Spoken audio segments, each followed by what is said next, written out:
ലോക്സഭാ പ്രതിപക്ഷ നേതാവ് രാഹുൽ ഗാന്ധി മണിപ്പൂർ സന്ദർശിക്കും. പ്രതിപക്ഷ നേതാവായതിനു ശേഷം ഇതാദ്യമായാണ് രാഹുൽ മണിപ്പൂർ സന്ദർശിക്കാൻ ഒരുങ്ങുന്നത്. രാഹുൽ മണിപ്പൂരിലെത്തുന്ന കാര്യം കോൺഗ്രസ് ആണ് അറിയിച്ചത്. ജൂലൈ 8-നായിരിക്കും സന്ദർശനമെന്നാണ് സൂചന. മണിപ്പൂരിൽ ആക്രമണത്തിനിരയായ ആളുകൾ താമസിക്കുന്ന അഭയാർത്ഥി ക്യാമ്പുകളിലേക്ക് രാഹുൽ എത്തുമെന്നാണ് വിവരം.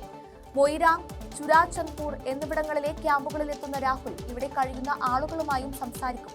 നേരത്തെ ലോക്സഭാ തിരഞ്ഞെടുപ്പിന് മുൻപ് രാഹുൽ മണിപ്പൂരിൽ എത്തിയിരുന്നു. തന്റെ ഭാരത് ജോഡോ ന്യായ് യാത്ര മണിപ്പൂരിൽ നിന്നാണ് അദ്ദേഹം തുടങ്ങിയത്. 15 സംസ്ഥാനങ്ങളിലൂടെ 6700 കിലോമീറ്റർ സഞ്ചരിച്ച് ഒടുവിൽ മുംബൈയിലാണ് യാത്ര സമാപിച്ചത്. 220 പേരുടെ മരണത്തിനിടയാക്കിയ മണിപ്പൂർ കലാപം അവസാനിപ്പിക്കാൻ കേന്ദ്രം ഇടപെടാത്തതിനെതിരെ ലോക്സഭയിൽ രൂക്ഷ വിമർശനമാണ് രാഹുൽ നടത്തിയത്. ലോക്സഭയിൽ നന്ദി പ്രമേയ ചർച്ചയ്ക്ക് പ്രധാനമന്ത്രി മറുപടി പറയുന്നതിനിടെ മണിപ്പൂർ സംബന്ധിച്ച് അദ്ദേഹം പ്രതികരിക്കണമെന്നാവശ്യപ്പെട്ട് പ്രതിപക്ഷം ബഹളം വെച്ചിരുന്നു.